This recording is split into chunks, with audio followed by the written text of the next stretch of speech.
The Dominica State College graduates 49 in first ever spring graduation ceremony, and a promotional video featuring Dominica has been released by the online version of the British Telegraph newspaper.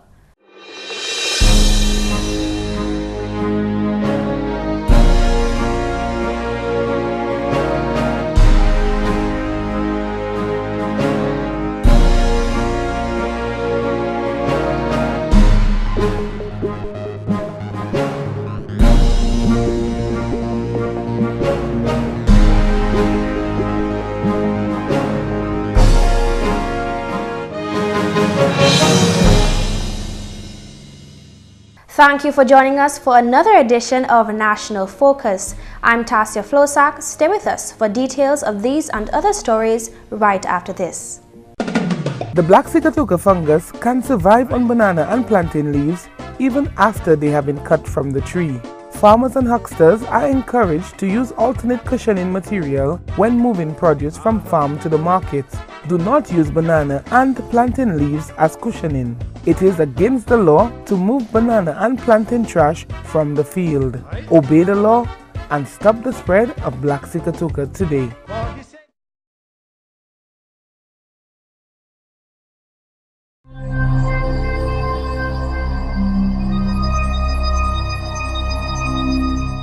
Welcome back. 49 additional youth have joined the ranks of those certified via higher education at the Dominica State College. That brings the number to 4,000 graduates over the course of 11 years. The graduation ceremony, the first ever held at this time of year, was comfortably held in the new State College auditorium on Friday, March 14th. Usually all students graduate towards the end of the year, regardless of their course completion within the college year. The highlight address at the ceremony came from local magistrate Bernard Paquette and Education Minister Honorable Peter St. Jean. Honorable St. Jean told the 49 graduates that they can use existing government framework to further improve themselves and their country. I exhort you to make the most of the new opportunities for education and employment so that you will be able not only to sustain the achievements that you make, but to sustain the economy of our country. Your family and friends, your lecturers, Dominica State College, your government, we have all done our bit and will continue to support your efforts. From the perspective of the Ministry of Education, which I head, you can expect to hear of more training opportunities in both traditional academic fields and competency-based programs, whereby even those who have not been as successful as you are will be empowered to develop themselves. We will continue to create the structures that will facilitate your self-development, but the rest is up to you. The keynote speaker, Magistrate Paquette, gave graduates tips on getting to their point of success. One of those tips was to avoid naysayers. If Barack Obama had listened to people, including myself, who said America would never elect a black president, then Hillary Clinton would have been president today. Those doubters will be your friends and even your own family members. When I enrolled at the University of the Virgin Islands, I was 28 years old with a family. I was working full-time and going to school full-time. A very close friend of mine told me, man, and he said it in Patois, by the way, that's what rocked you. You know, he said it in Patois. Man, a big hardback man like you, going back to school, leave that for your children. I looked at him. I held the collar of his shirt. I said, nice shirt. And the conversation was over. Other speakers were the chairman of the college board, Brian Mead, and the college president, Dr. Donald Peters, who presided over the ceremony. The board chairman used his welcome remarks to wish the graduates well. Well, graduates, your hard and diligent work has paid off. and you're now ready to enter a new phase in your educational development as young adults. Some of you may choose to go to higher education. Others may enter into the job marketplace. My advice to you this afternoon is that whichever track that you take, make sure you do it to the best of your ability. Dr. Donald Peters, college president, delivered the charge to graduates. In doing so, he spoke highly of the Dominica State College, which has come to mean so much to national development. This academic year marks the college's 11th anniversary. Each year since 2004, we have been educating students to become the vanguards of a new Dominica. On this 11th graduate anniversary, we graduated more than 361 students in the fall, and today we're graduating 49 students. Congratulations to you all. So it is with sincere pleasure that I take this opportunity to address you graduates on such a momentous occasion. Today should be an exciting and very special day for you. It is in fact the beginning of the rest of your life. You have completed all assignments.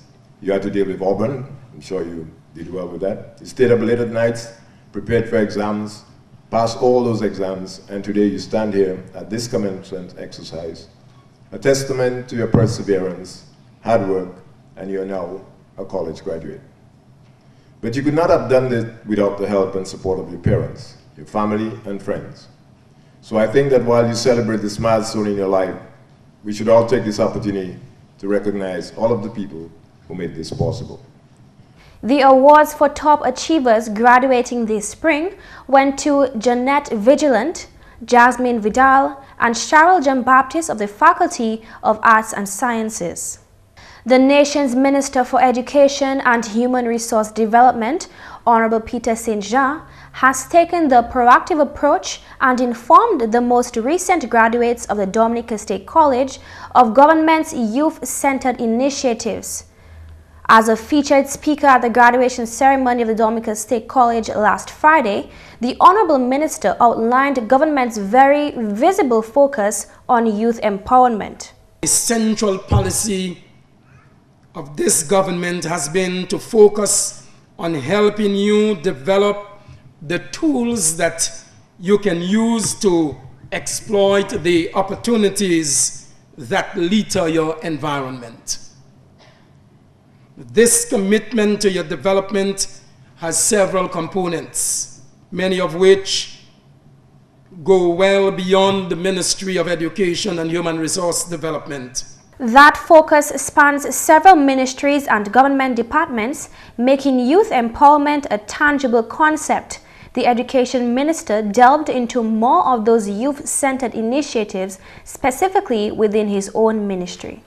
Over $44.5 million was committed in the redevelopment of this new Dominica State College.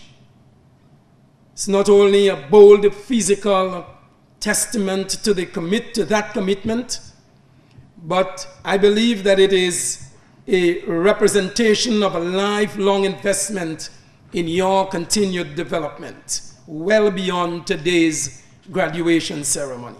At Dominica's very own state college, a broader outlook has been adopted. We have started offering undergraduate degree programs.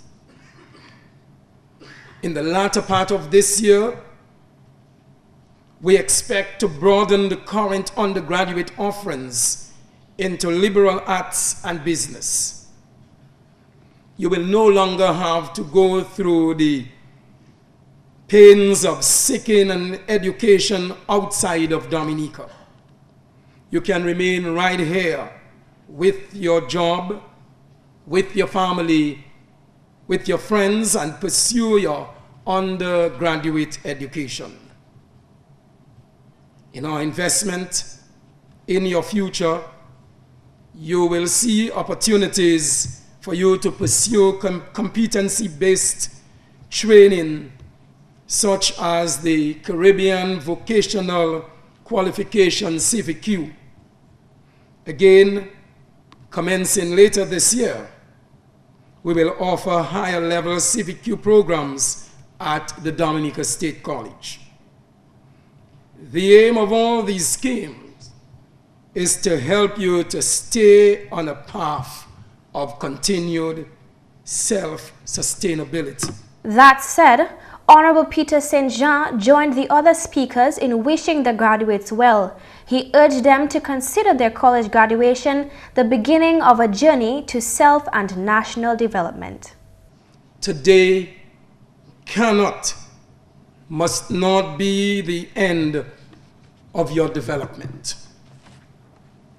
If you begin to view your graduation as an end to the process of learning and development, you may simply slump into self-destructive mode whereby you stop seeking to develop yourselves. In my view, this is the avenue to nothingness.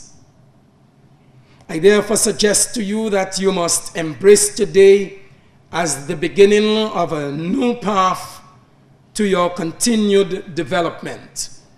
And as was so clearly articulated by the keynote speaker, if you do not succeed the first, the second, or maybe the seventh time, try another time. Last Thursday, in observance of World Glaucoma Week, the Ministry of Health, in collaboration with the Eye Care team, held an eye clinic and exhibition day to increase awareness on the severity and prevalence of glaucoma in Dominica.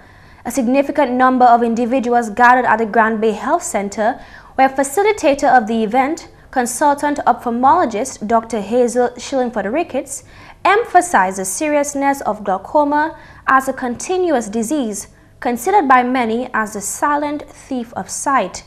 She highlighted specifically the aspect of tunnel vision, which is the loss of peripheral vision with retention of a central circular vision. Dr. Schillingford-Ricketts noted that one cannot depend on a standard eye test to determine visual accuracy for individuals suffering from tunnel vision as a result of glaucoma. They have lost most of their vision. All around is black. They can only see in that little center here. This is called tunnel vision, okay? This is called tunnel vision. Now, the center there, you see it is white. If you check the patient's vision, they'll be 20/20.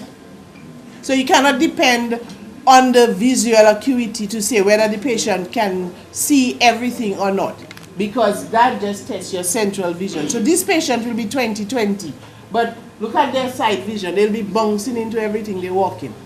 All right? And legally, these people are considered blind. Legal blindness, because the visual field is constricted to the central 10 degrees. Symptoms only occur when the disease is quite advanced. She emphasized that elderly persons should be retested for developed stages of glaucoma before renewing a vehicular license, as it increases the risk of vehicular accidents. Because when you're young, you get healthy. But remember what I say, as you get older, you are exposed to different risks that can get you blind. Okay? So we have to retest our older drivers, because they may well have glaucoma and driving, and they cannot see things coming on the side. They are not the high race. They will not be racing. They are the people that will stay in the middle of the road and go poco. They're not making you pass them because they don't know what's coming on this side there. So they stay in the middle of the road. Once lost, vision cannot normally be recovered. Therefore, treatment is aimed at preventing further loss. Dr. Schillingford-Ricketts highlighted reducing of pressure on the eye as one of the leading methods in treatment of glaucoma.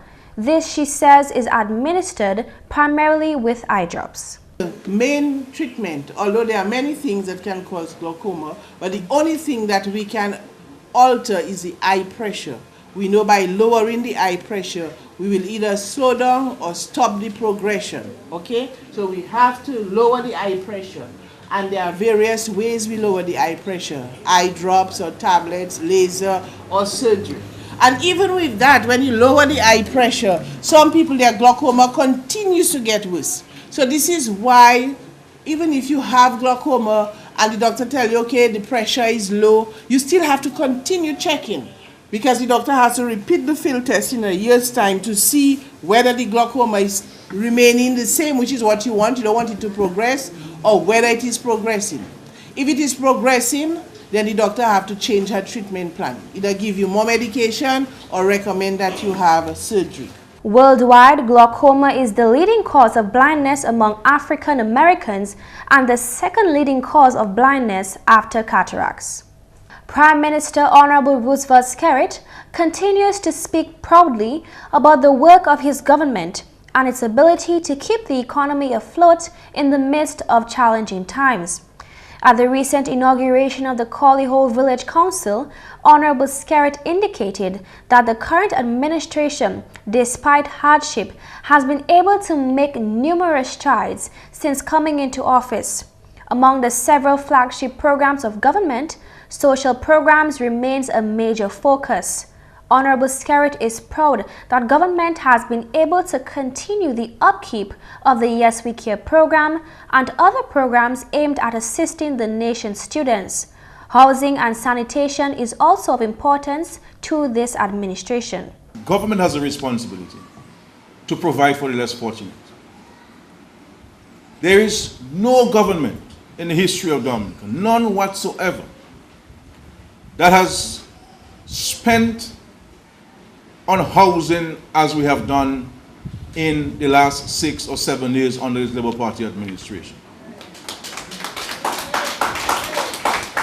And we have done so not because we believe that it is the government's responsibility to provide housing for people, but we recognize that there will always be people who would like to have a home, or who would like to have a washroom, or who would like to improve their home, but will not have the means of doing this. Prime Minister Skerrit also highlighted government's contribution of $10 million to assist persons with small businesses. So far, we have spent in excess of $10 million providing direct grant support to people with small businesses. Obviously, you will never be able to help everybody at the same time. But over 2,500 Dominicans have benefited from a small business support unit in Dominica. And you can appreciate what these things have meant for those who have received it. The stress and expense of traveling overseas to receive medical attention has also been addressed by the Roosevelt Skerrit administration. When we came into office, and certainly when I became Prime Minister, we had no intensive care unit at the hospital. We first had an intensive care unit in Dominica in 2005. And when the Ministry of Health provides me with the statistics of the number of people who have used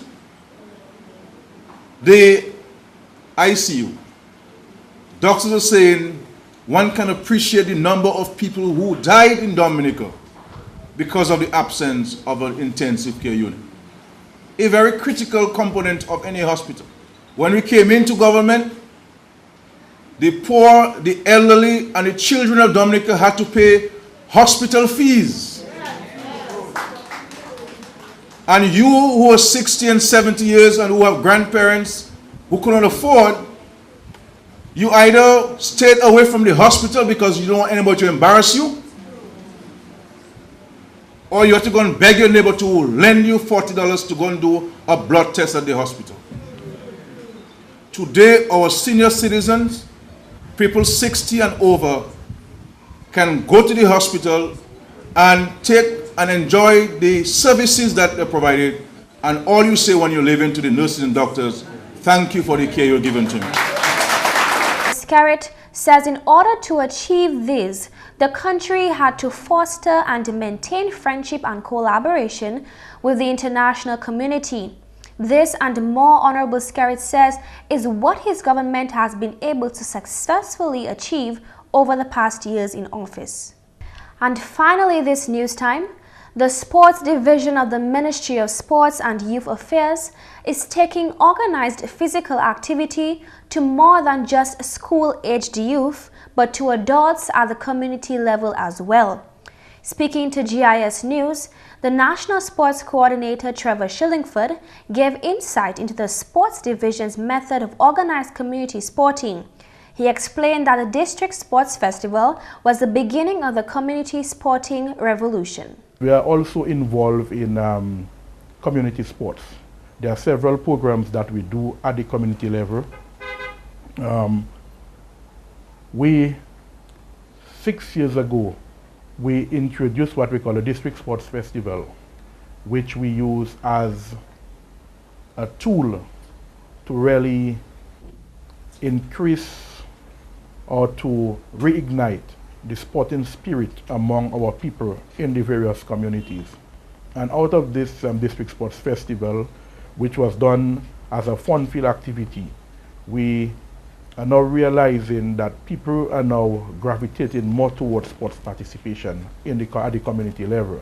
According to Shillingford, the strategy involves the formation of committees to manage community sporting affairs. We are taking advantage of this, and we have our officers, who are the district sports officers, who are now involved in working with the various communities to develop what we call the village sports committees.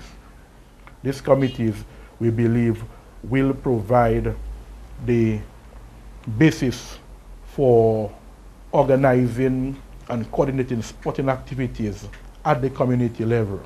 Following the formation of those communities, district sports groups will also be organized. Out of the village sports committees, we are looking at the establishment of district sports committees. And the intention is to have in place 8 district sports committees. And the district sports committees will serve as the umbrella body for coordinating sporting activities in the various districts. Subsequent to the establishment of the district sports committees, the National Sports Council will be established. We have in place a draft sports policy, and the draft sports policy speaks of the creation of a National Sports Council. And that National Sports Council, based on the draft sports policy, should emerge from the formation of the district sports committees. So representatives from the district sports committees will move into what is referred to as a sports congress, and hence persons will be selected to form what we call the National Sports Council. So we are keeping this in mind, and we are working towards the creation of this structure so that when the review is done of the draft sports policy and it is implemented, that we will be ready to deliver on what it entails or what is enshrined in the draft sports policy. Currently, about 6 playing fields are under renovation or construction across the island. That includes the $600,000 grant for playing field and the $180,000 lighting project at the Benjamin Park in Portsmouth. All of this, Shillingford says, fits in with government's structural approach to sporting on the island. There is a structured approach to the whole development of sports. We can speak of the grassroots programs, we can speak of the programs that are at the secondary schools, we can speak of the programs that are in the communities, because we believe if we have the programs in the communities, the students who are involved at our programs in the school system, having seen the programs at the community level, can now have an avenue to further develop their talent. So the community sports will sustain the activities that we do at the schools level, and also in order to have them participate or to provide them with the opportunity to participate, we are providing the space for them to do so. So the approach to sports development is a holistic one. Development is something that is incremental. It is something that will take time. And if we continue along the path that we are going, I believe that we will see the improvement that we are working towards in the future. A vast number of individuals worldwide suffer from seasonal allergies or sinusitis. Stay tuned for one simple trick you can use to feel a bit better. Dominica is blessed with an abundance of water, but getting it to your home is an expensive venture. You have a responsibility to conserve water, to use it wisely. Remember the old adage, you never miss the water till the well runs dry. Think water, think life. Sinus infection, also called acute sinusitis, causes inflammation and swelling around the cavities in your nasal passages. This hinders nasal drainage, causing mucus to build up and can make any individual feel very uncomfortable. So here's one simple trick you can try to relieve your sinus. Choose a citrus fruit of your choice and squeeze about 1 teaspoon of its juices into each nostril. It may burn a bit at first, but it will be worth it. This can help alleviate your symptoms because the antioxidants found in vitamin C counteracts histamine, the substance that can contribute to inflammation, a runny nose, sneezing, and other related symptoms. And that's all for this edition of National Focus. We always welcome your suggestions and comments. Drop us an email at gis@dominica.gov.dm or visit our website at news.gov.dm. Friend us on our Facebook page and be sure to like our GIS Dominica fan page. You can also catch up on past National Focus newscasts on our GIS Dominica YouTube channel. On behalf of the entire news production team, I'm Tasia Floissac. Thanks for watching.